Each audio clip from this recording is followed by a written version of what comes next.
Hello, everyone. Thank you so much for having me. Artie has spoken a great deal about you, so I'm very excited to finally meet you. Yes, my name is Nadia, and I study late Soviet art. I focus on conceptual performance art, and this is what I will be speaking to you about today. Now, the work that we will be looking at is not being made or considered in the West. We will be traveling outside of the geographic limitations of this particular course, so I don't want you to feel as if you are expected to know any of the Soviet history, any of the Soviet culture. I will be providing just enough historical nuances for us to ground ourselves and be able to kind of grapple with the artworks that we will be looking at. However, these works are made in the late 1970s, early 1980s, going on until today, really. So I want you to draw on the knowledge that you've been able to gather in this class, speaking with Artie, and the kind of questions that you've been asking about art in the second half of the 20th century. What are some of the themes that you've been able to pick up on? What are some of the questions that have come up again and again? What are some positionalities that you've considered? What are some historical moments that to you have defined the art of this point in history? So try to draw on that already pre-existing knowledge. So what we will be doing today is going through the works of collective actions. The reading that you had for today was a description of a single performance artwork and then 2 audience recollections. Was everyone able to open and glance through them? Okay, great. So we will definitely be coming back to that text. But what I wanted to start with is to, first of all, say that conceptual art, and maybe you are already starting to kind of get a sense of art in the second half of the 20th century, some would say all art in the 20th century, gives us a little bit of resistance when we try to approach it, right? Sometimes it's trying to kind of push it away or make it more complicated for us to gather what it is that it's trying to say. And I think when we say something like conceptual performance art, it's like putting one completely obscure term right next to another completely obscure term. So it may sound very complicated and overwhelmingly, obscure and unapproachable. And what I want to kind of invite you and assure you of is that, like all beautiful things, art that we will be talking about at its very core is simple. And what we will try to do today is kind of look at the aesthetic structures that these artists are providing us and break them down to these structural aesthetic relations that underpin their very existence. So we will be really doing a lot of formal analysis and comparisons between different artworks. And before we jump into the discussion, I wanted to also mention that usually when I work with these artworks, what I find extremely helpful is to have a list of terms or notions or observations kind of going on a piece of paper or on the side of the page, just terms, some themes that come up again and again. So I was hoping that we could do it in the classroom as well. I wanted to see if anyone would be able to volunteer for me to take notes on this whiteboard, if anyone would be comfortable doing that. And this is not going to be anything that you're doing creatively. You'll just be writing down some comments that are being mentioned in class. Would anyone be able to do that? Would you be comfortable? Oh, thank you so much. Okay, what's your name? I'm Fish. Fish, really nice to meet you. Okay, Nadia, fantastic. All right, so Fish will be there. You can sit down for now. Yeah, yeah. I'm just going to make terms, observations. Perfect. All right, already in action. I love that. So Fish will be helping us, keeping track of some of the notions, themes, concepts that come up again and again, and then we will be turning to it as a kind of helpful pool of terms. So. Collective Actions was a group that came together in the second half of the 70s, and they are a collective of artists that worked in minimal performance participatory actions. So they are very careful of documenting and organizing all of their performances. There's a lot of photo and documentation that show us what those works really looked like. They organized all of their works into different volumes. And what I want to share with you right now is the very first volume that was called Trips Out of Town. So each volume is called Trips Out of Town because most of their works take place on the kind of outskirts of urban environments. And just to kind of give you an idea of what these works look like, we're going to just scroll through the first volume. And as we're going through these works, try to take note of some of the themes, some of the concepts that come up again and again. I will briefly describe the actions. What are some of the words that I use over and over again to describe them? What are some of the decisive characteristics of these works? And then we will turn to Fish, and he'll help us to jot it down. So, welcome to my presentation, by the way. All right, so we will start with action called Appearance, during which a group of participants were invited to the side of a field and were instructed to wait for the beginning of the work. Instead of some operatic, dramatic action, what they witnessed was just two human figures crossing the field from the opposite direction. And as the figures reached the group of the participants, they were issued this documentary, this little document, a verification of the fact that they saw the appearance. And that was the end of the action. So that's the first action. Secondly, for the second action, again, we have a group of participants being invited to the side of a field, awaiting for the performance to begin. And as they arrive to the field, they begin to hear a ringing of a bell. And that is the only thing that happens. So they arrive, they await, they only hear the waiting of the bell. Some people, you can see on the photographs, start playing around. Someone's trying to give someone a piggyback. Nothing else happens. As they leave the field, the bell continues to ring.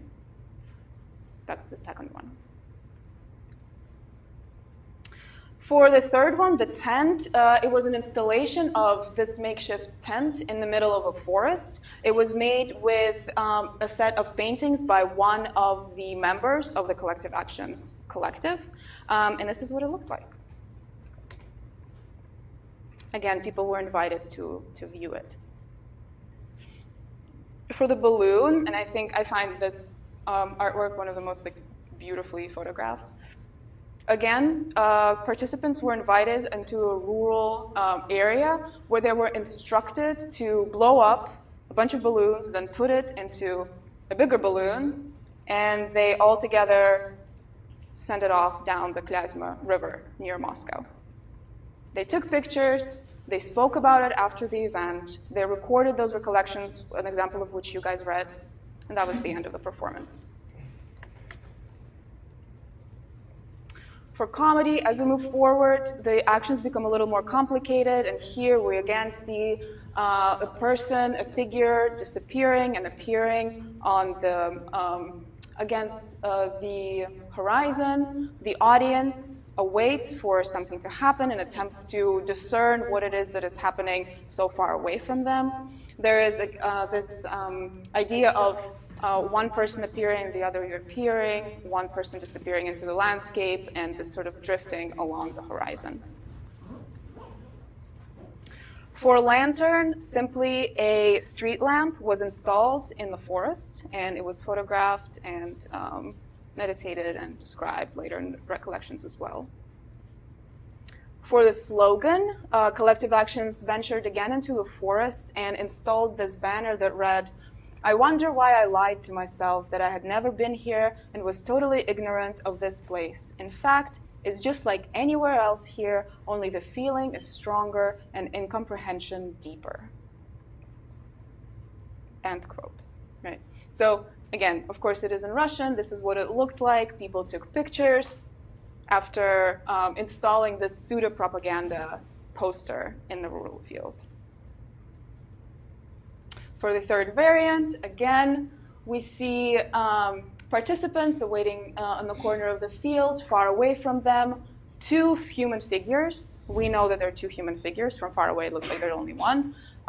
Exchange places, and it seems as if from far away, one of the figures loses its head, that is the red balloon. So again, this idea of figures materializing, dematerializing, switching sides, and this distance between the participants and the performers.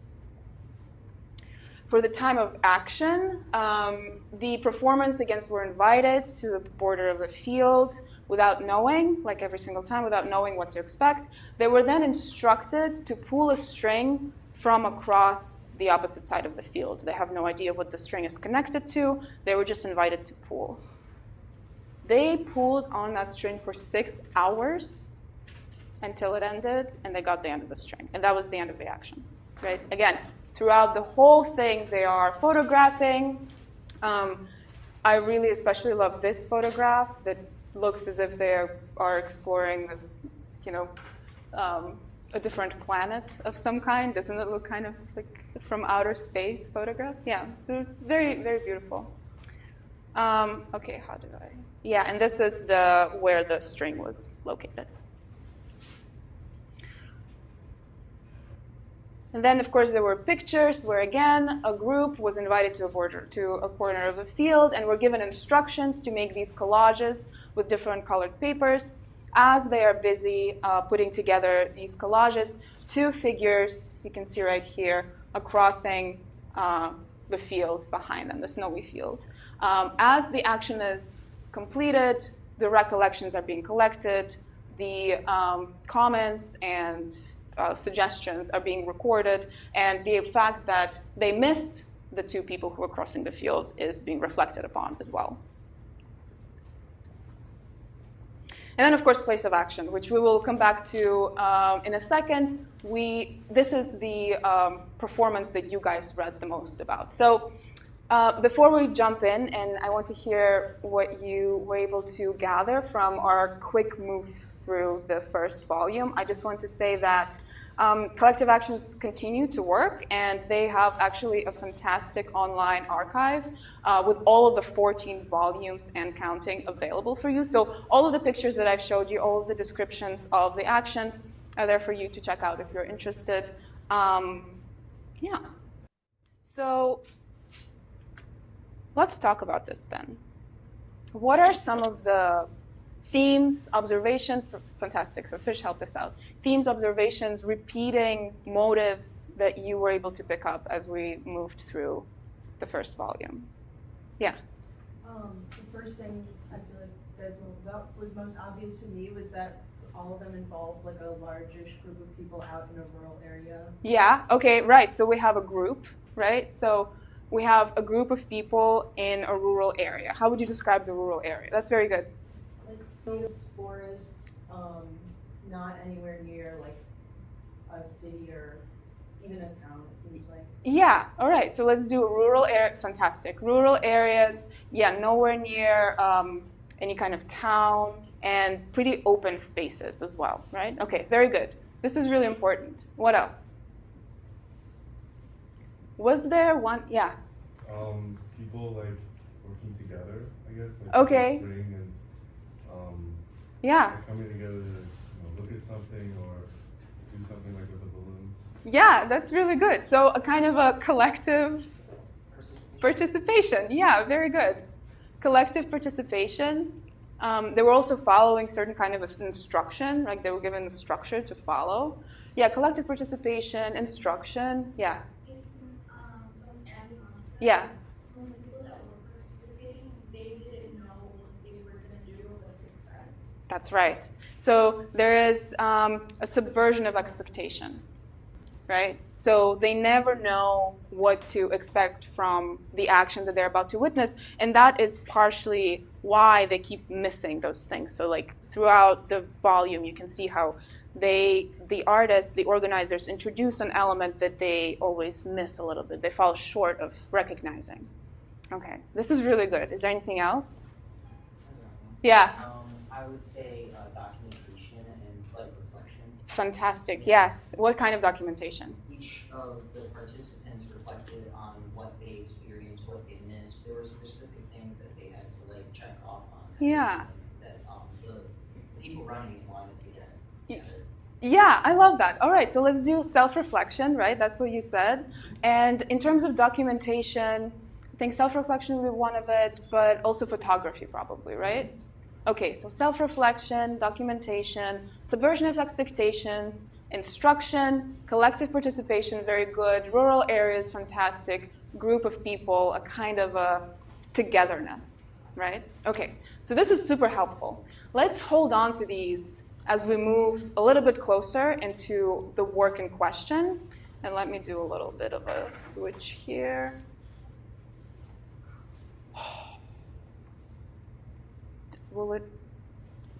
Do I have to stop? Hold up. Yeah, go to the more button. Oh. Or actually, wait, sorry. It's the drop down next to you share. You're right. You're right. Okay, wait, what, multiple? No. Or Oh, click oh, on no, share. oh, There we go. hey, all right. See, collective action, inaction. Okay. Does that mean? Okay, very good. All right, okay. So this brings us to place of action. This is the action that you guys read about. And we are going to kind of imagine ourselves moving through the work together. So how does the action start? Who remembers? What does it start with? Fish. Do we want to go back to the train ride, or do we? Oh, that's really interesting. we Yeah, wanna very start good. Yeah, why do you say that? That's a great point. Well, I feel like that kind of gears the people who are participating up for it. Like, Yeah. they don't have to be in a group. They're like Yeah. moving through like the urban kind of area. And Yeah. they get slowly more outside of that and distant from like civilization. Right. And it kind of immerses them in the position of where they're going to be at. Yeah, that's really good. I really like that idea of leaving a town, right? The kind of a self-conscious departure from something that is extremely familiar to you, something that is every day, into something that perhaps is going to subvert an expectation or contains a certain kind of mystery, right? So that's very good. That's a very important part. So now that you've arrived, what happens on the edge of the field? You're gathered together with people you probably know, right? Again, this is a little bit of a niche thing, as you might imagine. Not everyone wants to spend their October afternoon walking through a cold field in the middle of nowhere in Russia, right? So this is, not for everybody. So you know the people you're with. So you gather together, and you are issued instructions. Do you guys remember that? And they might have looked something like this. So what is it that these instructions were asking of the participants? Yeah. It was like when they walked, as they were walking through the field. Yeah. When they reached like the white stakes. Yeah. Yeah. Yeah, that's really good. Why did they have to turn around? That's exactly what happened. No, yeah, well, there are so many steps to this thing. So you're absolutely correct. So as they're crossing the field, they are asked to turn around as they reach every single little stake. And the reason they need to turn around is because at the point of their departure, there stands a person that takes photographs of them. So what we get as a result is a series of photographs that one by one record your gradual disappearance into the landscape. What would be the feeling of that? Like imagine, again, we're trying to imagine ourselves moving through it. So here you are, you've just been here together with a bunch of people, and now you're asked to slowly, step by step, move away from the crowd into a huge, vast open field. What would be the feelings that would be associated with that? Discomfort and isolation, yeah, that's really good. And when we read, and the reason we can say that that's an accurate description is when we read the recollections, that is something that people who participated in these works also report on. So Ilya Kubakov, whose recollection you read, he writes, "Each time I turned around, there was a strange effect of loss, of abandoning these close friends with whom I had just been standing, and now they were already very little." And what happens then?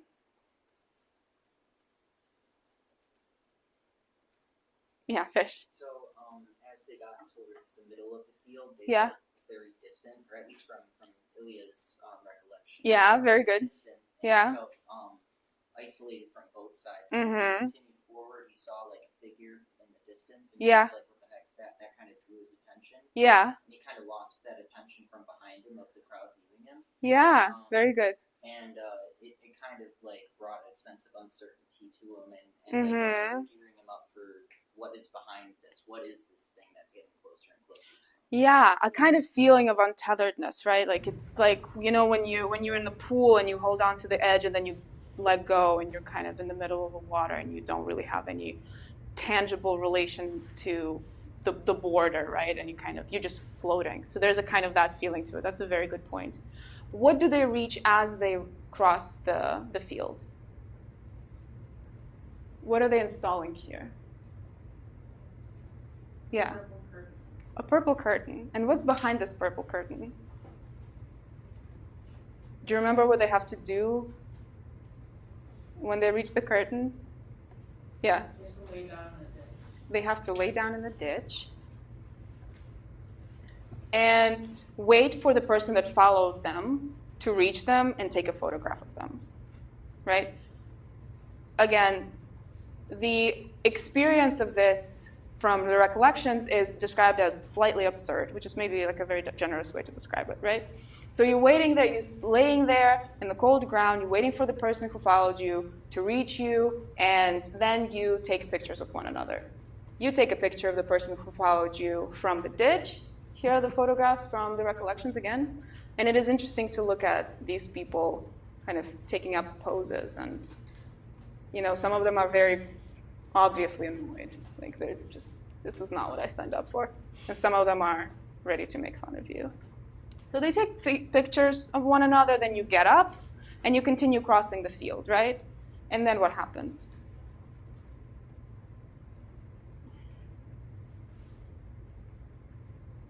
You are reunited with people that you were just with, right? This idea of reunification is something that participants also reflect upon. So they say, and now there was the sense that something had already passed, and all these people were already different from those who had stood at the starting point of the other end of the field. They had experienced the same sensation that I had experienced and walked the same path and were burdened by a knowledge which the others who still remained on the opposite side of the field did not possess. Here, too, a kind of solidarity appeared. Everyone smiled ironically and remained silent. Right? And again, this idea of, we talked about solidarity, and we talked also about collective participation, groupness, togetherness, that really comes forth for these people who are experiencing this. And again, I also enjoy these photographs because they really show you the attitude of the people who are participating in these things, right? You see a lot of smiling, smirking, someone brought lunch, right? Everyone's living their lives, kind of. And of course, there will be a person who's coming to you with a recorder trying to figure out how you felt about what you just did. Okay, guys, we're almost done. There's one more thing that happens in the end. What is it? Do you guys remember? Yeah. There's a board nailed to a tree. There's a board nailed to a tree. And what's the board about? Do you guys remember what it says? The board basically presented these people that just went through the field, laid on the ground, got up, and continued walking, presents these people with a schematic account of what just happened. It presents them with this regimentation of their movements in relation to other people's movements. This board would have reminded Soviet citizens at the time of something like a timetable at work, or like a grade book at school, right? This is something completely bureaucratic and extremely rigid, and that clash of something completely rigid and non-abstract with something that a lot of people experience as something extremely abstract and odd is really clashing here at the end of the action. And we know this also because Ilya Kabakov, in his recollection, said, and he's making a joke here, he says, "I must say that I felt a pang at such a profanation of the other world. I am here practically post-mortem. I am practically flying, while here we are again accounting, reaccounting, the strict regimentation of everything that was taking place, although who knows, it must mean that such things exist here too. Right? Okay. So what is he talking about? What's this other world is he referring to? What other world?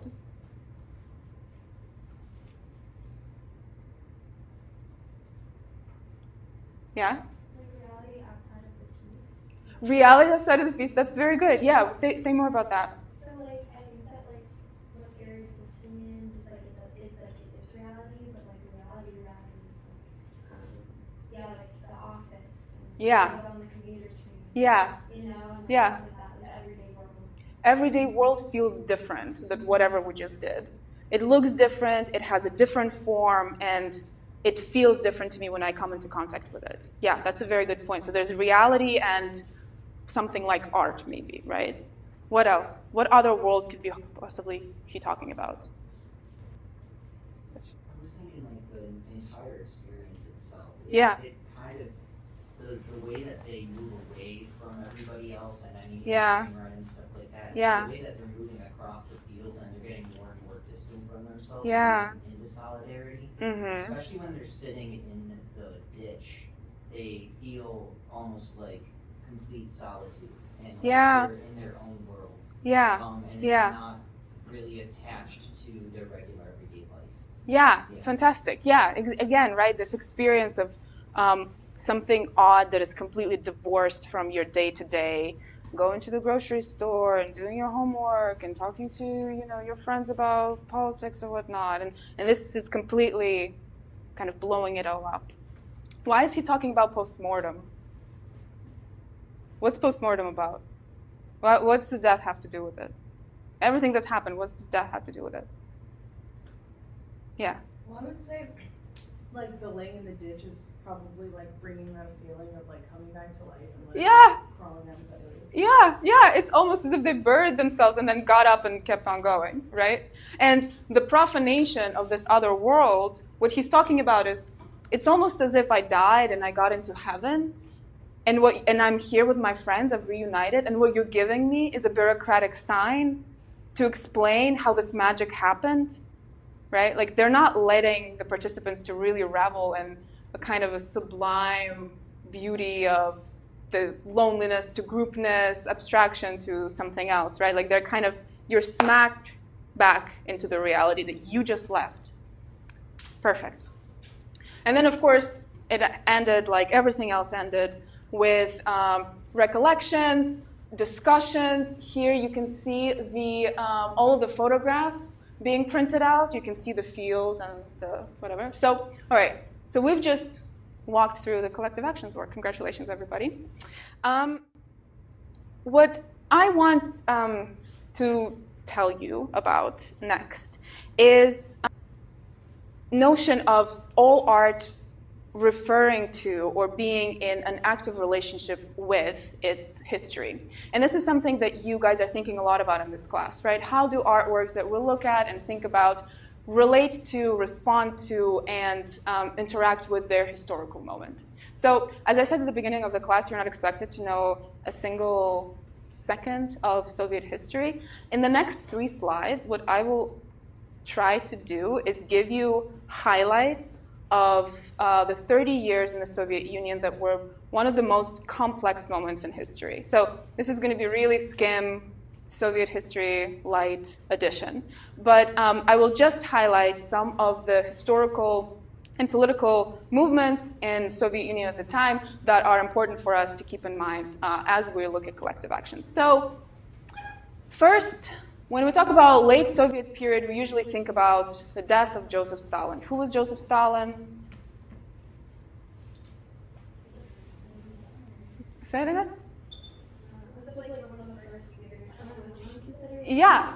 Yeah, he was a leader of Soviet Union for a long period of time. What else is he known for? Other than his fantastic mustache. Usually when you Google tyranny, his is one of the pictures that will come up, right? He was responsible for death of a lot of Soviet people. He was also associated with Soviet victory in Second World War, or at least that's how he presented himself to be. He often called himself the father of the people. When you hear about Gulag and work camps, labor camps, KGB tyranny, usually this is the moment in history that Stalin is overseeing. So in 1953, Stalin dies. And what we see is this pivotal moment for the Soviet Union where it has an opportunity to reconsider its own history. For us, though, what's important to know is that in 1953, art looks like this. So there is this state-imposed aesthetic principle called socialist realism, which we will not be going into, but it looks extremely realistic, and it's meant to celebrate everything that the Soviet Union is doing well, right? So very, very complementary to the regime. Following the death of Stalin, we have something that is called thaw. When I say thaw, what do you associate with the term? What happens when something is thawing? It's not frozen. It's not frozen anymore. Yeah, go ahead. I was gonna say, after he died and Khrushchev had his secret speech, he kind of like thought of the control and the like how much control the party and the leader had on the people, and also the other satellite states.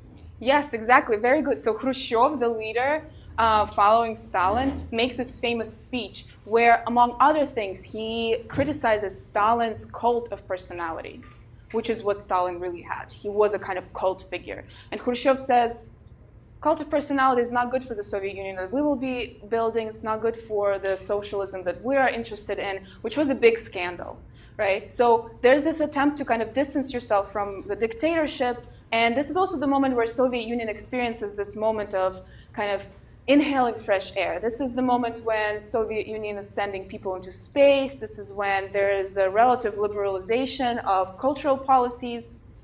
But at the same time, it's a very lopsided moment, and there would be, liberalization on one side of cultural policies, but then there'll be a crackdown on a different side. So it's a very uncertain age following the death of Stalin. But it is called thaw because compared to the Stalin regime, we do see a kind of relaxation. And this is where art begins to do abstract things, right? This is where artists are pushing boundaries and looking for different forms to express their living in this new age. That didn't last too long. And in late 60s, second half of the 1960s, we see a period that is very often referred to as stagnation. This is where the state says, a little too much freedom is a little too much. So we're going to try to rail it all back in and retain our control over the aesthetic production and what role culture plays in our society. So the art returns to a more realistic, more congratulatory, more complementary to the party forms. But it is very difficult to put that genie in the bottle. It's very difficult to give people freedom for just a little bit, to give them a taste of just a little bit of, say, Western culture or different lines of thought, and then say, oh, no, forget about that. We just don't do that anymore, right? It never really works. So the artists that we're looking at, collective actions, who work during the period of stagnation, are working on the margins for good reasons. A lot of these people cannot protest, although whether or not you would call this protest art can be a topic for a completely different lecture. This is very interesting. But they feel as if those outside rural areas are really the areas where their aesthetic capabilities can be explored and trained, right? So again, just to think about the way in which the historical moment shapes artistic productions in any given point in history. But are there any questions about this, by the way? Okay, because I want to invite you to think back to your last lecture, I believe, because you talked about Mendieta last time, right? Okay, so tell me a little bit about her. What do we know about Mendieta? What do you guys remember? Maybe And then we'll talk about why I think it would be interesting to compare her to collective actions. So who was she? Yeah. She was like this artist from around the 70s who focused a lot on like criticizing a lot of like gender, like misogyny, things like Yeah. that. And she was like there's a controversial like way that she died. Yeah. So her biography is very well known. She was a feminist artist. She worked in, how would you describe this work of art? Like very intellectual, like very experimental with like nature and the body. And Yeah. also filmed like collective Yeah. Yeah, so she too is interested in going into the nature and exploring the way in which her body and her sensibility, her political positioning is interacting within the natural field. Was there another hand I missed? I was just going to say Yeah. something she already said. Oh, okay, cool. All right. And so what is she reacting to, or what is she critiquing with her work? We spoke a little bit about that, but I peeked through the slides for your last lecture, so I know that you were given a little bit of like historical background. What is happening in the United States in the second half of the 70s that we might be interested in? Yeah. She was critiquing gender roles. Gender roles, yeah. She couldn't really put in box. Uh-huh. Yeah. Like the fact that she was a woman and so was like that she was Latina. So Mm-hmm. and it was like you couldn't really define. Yeah. And her art also like it's in person, right? Like Yeah. you couldn't really capture it to like present it to a lot of people. That's perfect, right? There is a kind of fleeting nature to what she was doing. It was very, I love how you said it, it was difficult to put her in a box, right? So this idea of a kind of limitation to what she did was something that she wanted to break away from, right? Her identity and her biography were some of those, like pushing, there was a force, right, to what she did. And she derived that force from her identity, her training as an artist, and her desire to, bust open some of the like boxes, as you were saying, that she felt that she was being pigeonholed into. Was there another? Did you raise your hand? Yeah. Just like about how, especially when she did the piece where she pressed herself against the glass. Yeah. Kind of just critiquing about how women were expected to present themselves. Yeah. In society. Yeah, and what are the feelings of those works of art? What are some of the like aesthetic charges that Mendieta wants you to experience? Yeah, Fish.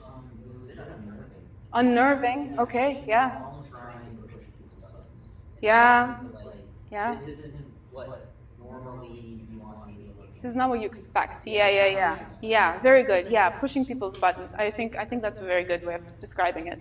How would you compare it to collective actions? What's different? What's similar?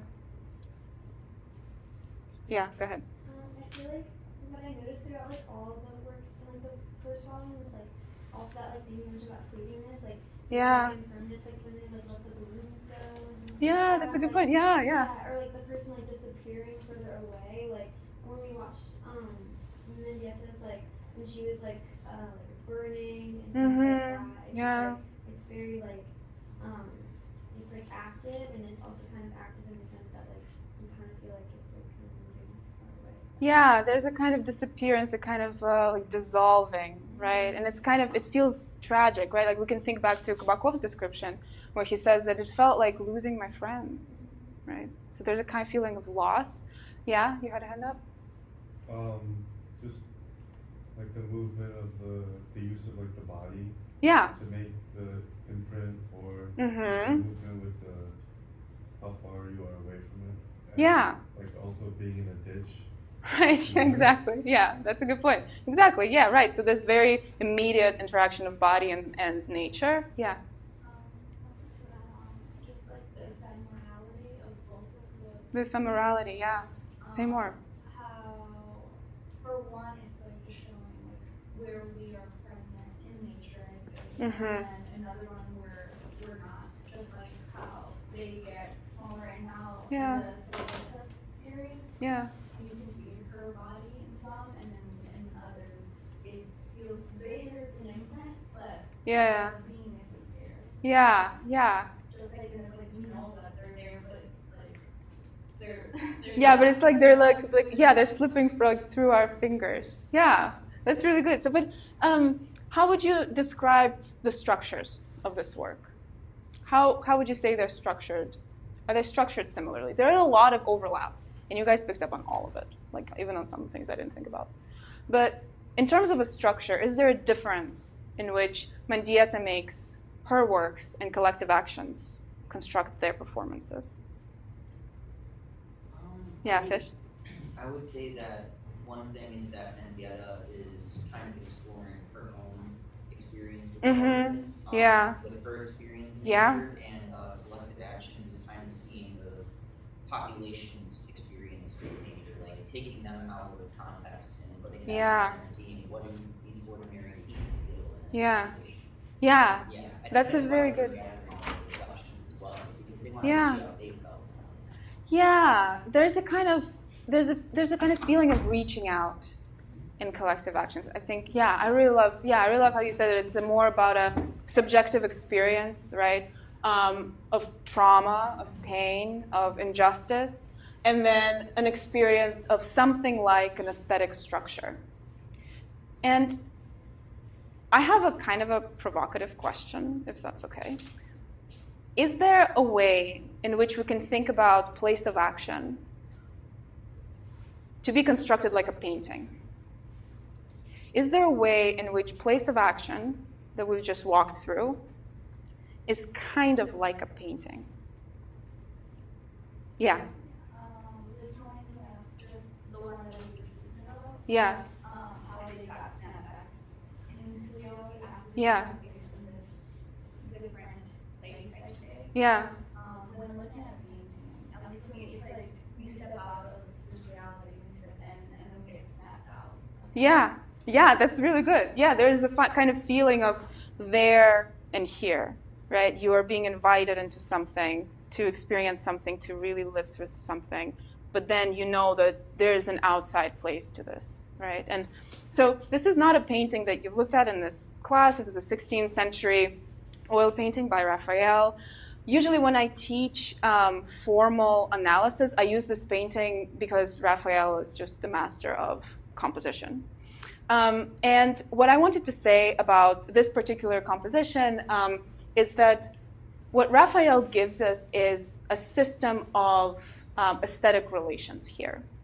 I was told that there were some artists in the class, right, or people who are creative visually. Okay, someone is nodding. So there's this idea of creation of a balanced aesthetic structure that we can navigate and make judgments about. So for the sake of time, I'm just going to put a few such relations that I was able to find within this painting. So Raphael gives us a tension between abstraction and standing alone and confinement and comfort, right? So we can see Mary's head kind of floating in basically in the heavens. Her halo, as well as the halo of the two children at her feet, do not clash with the natural world that Raphael gives us, but we recognize it as representative of something, right? Like we recognize that this denotes her status and the status of the children that she's playing with. At the same time, we have her really gripping her child, tenderly holding him, right, stably. So that's one such relation. Another relation we can say is that there's a lot of details that we can kind of feast our eyes in, right here at the bottom with the detail of every flower, of every leaf. And then Raphael gives us this great expanse of blue sky around Madonna's head, right? So there's this sort of tension. It asks us to move closer. It asks us to move further away. And then there's also a tension between built, man-made structures and this organic world, right? And the reason I want to highlight these pairs, and again, I spoke at the beginning about beautiful things being simple, and this is perhaps an oversimplification, but these structures work very well because they very easily communicate to us about the world. This is usually how we see the world, through these stark oppositions. Like, when, when you're sleeping in your room and your roommates are being loud, and you walk out of your room, you walk out of the darkness, and they're like partying in your living room, and it's bright. And it blinds you, you can't see anything, and you're like, yell at them or ask them politely, depending on what kind of person you are. I would yell. But then you walk into the bedroom, and it's dark again, and it's like darker than you ever remember it being, right? So this flash of light accentuated the darkness you experienced, and vice versa. So these extremes, right, that are not entirely extreme, right, but we feel them as different, is something that allows us to navigate Raphael's painting aesthetically. It allows us to build an aesthetic relationship with the work because it gives us a structure through which we can navigate, right? It kind of reaches out to us and says, here's what I've done. How do you move through it? How do you navigate it? We learn very little about Raphael. We learn very little about his biography. We learn practically nothing about his traumas. We learn a little bit about his interests, perhaps his taste, what he's working with, what kind of culture he's existing within. But other than that, what we're interacting with is this aesthetic structure. Is this making sense? Okay, so is there a way in which collective actions in their place of actions kind of, sort of, do the same thing? Yeah. Well, because you have collectivization, but also isolation. Yeah. The natural, and you have whatever. Yeah, like the natural and bureaucratic. Yeah. And then I don't know, you kind of have life all around you, but then you're also in this ditch. Yeah. Those kinds of things. So. Yeah. So they're fantastic. That's exactly what I had in mind. So there are these tensions that are given to us, right, to consider between, and you said, right, like life, right, like groupness, togetherness with your friends on either side of the field, and then laying in the ditch and thinking about life and just waiting for someone to find you, right? And then you have this, for example, this curtain in the middle of the field that looks ridiculous, right? Like, who puts a curtain in the middle of the field? Curtain is supposed to mean a dramatic reveal, right? Like, curtain is something that hides something. And when they are asked to open the curtain, out of the goodness of their heart, they open the curtain, but they can literally just walk around the curtain. It's a humorous gesture to install a curtain in the middle of a field. Abstract, absurd, whatever you want. And then you reach, right, this profanation of the other world, as Kabakov calls it. This, you kind of slapped in the face with something bureaucratic and cold and mathematical, completely different. And then, of course, right, this sort of expanse of the field, that sort of letting go of the side of the pool that you're thrown into, and then being held snugly within the ditch that you're finding. So collective actions are also providing us with a aesthetic form, aesthetic structure that we are able to interact with, right? And this reaching out that Fish was pointing out earlier, this reaching out away from the subjective and towards something that is collective or objective or formal, is something that can be found in an otherwise kind of an obscure action, right? Is this making sense, more or less? Okay. So to come back to Mendieta, then. What is she doing differently? Now that we know that collective actions are providing us with a structure, what is Mendieta's ask?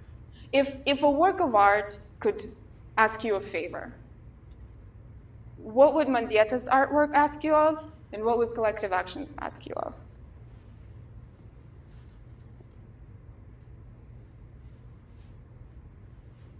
I've just come up with this question on the spot, so I don't know how well it's going to work. But because I really like the idea that Fish brought up, right? Like this idea of reaching out.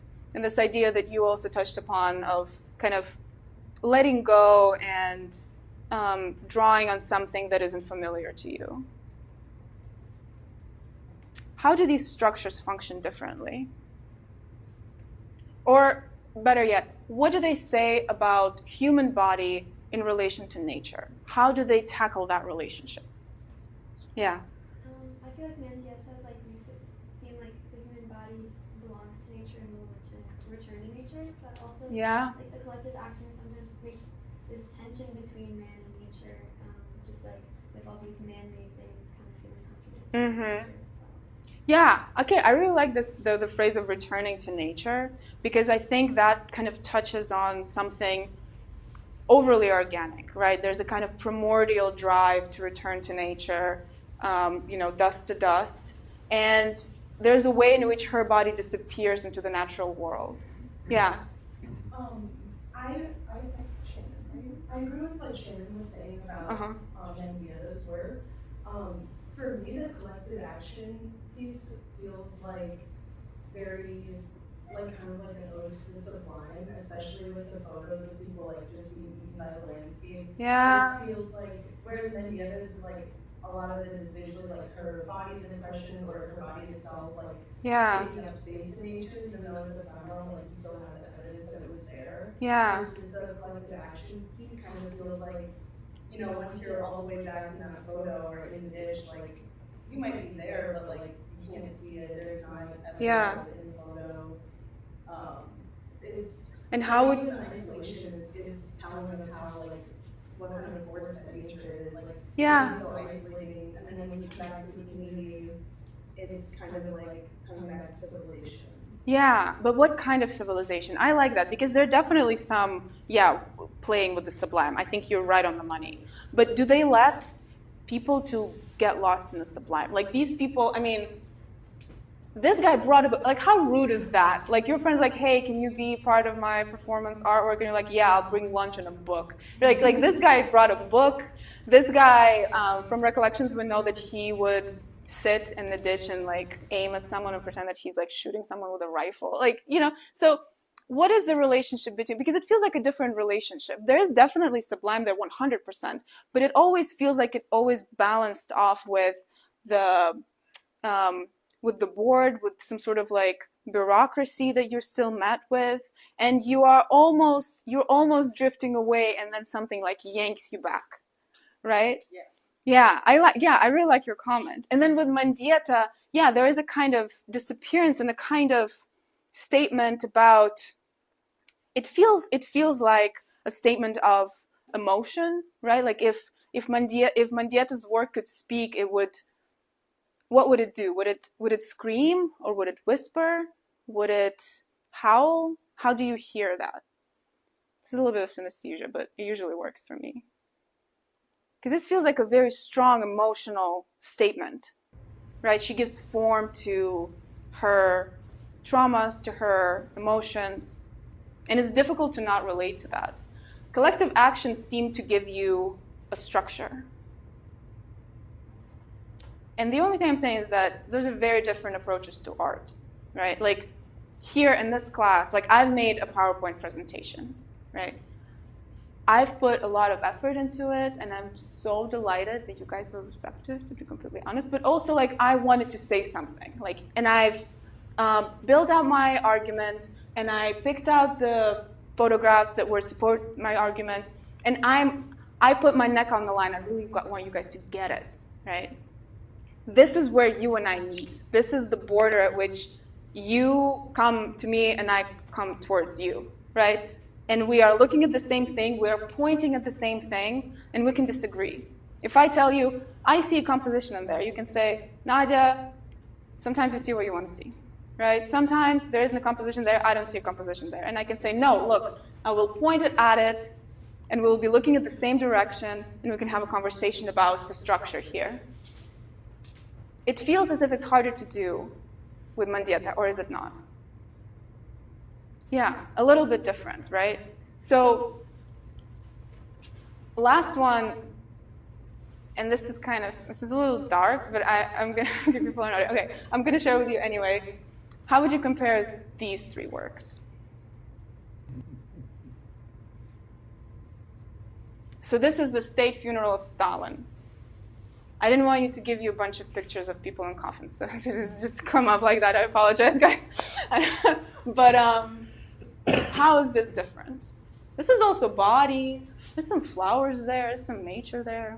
Yeah, go ahead. I feel like they have different impacts on different audiences. Like Yeah. photo is more of a political and social impact. Wait, which photo? Can you say one more The time? Stalin photo. The Stalin photo has more of a political and social impact. Yeah, how so? That's very good. I mean, he was a prominent figure, a very public figure. Yeah. He created a lot of like hurt for people. Yeah. So people have a strong reaction to that. Yeah. It's more widely shared. Yeah, very good. That's a good idea. Yeah. Or media. Mm-hmm. Hers probably has more of a personal reaction to audiences. Yeah. Based on like if you've been through, if you know who the artist is. Yeah. You know her story, and if you share any experiences with her. Yeah. That's very good. Exactly. That's an interesting idea about circulation. Who gets to see those images? Yeah, go ahead. The middle one, to me, it's veneration. Yeah. Stalin. So Uh-huh. He's like, because of his placement and everything around him, he's seen as the prominent figure, and he's very important in it. Yeah. In the Mendieta photo, she's kind of on an equal level with nature, Yeah. and she's, they're kind of one. Mm-hmm. That's her going out of her in a way. Yeah. So, but Stalin is he's above everything. Yeah. And I'm not sure about the one on the right. Yeah. You know. That's really good. Yeah, Fish. And then I you. think that with the collective actions, I also think it's really interesting how they mentioned in the text that it's not uncomfortable to lay in the ditch.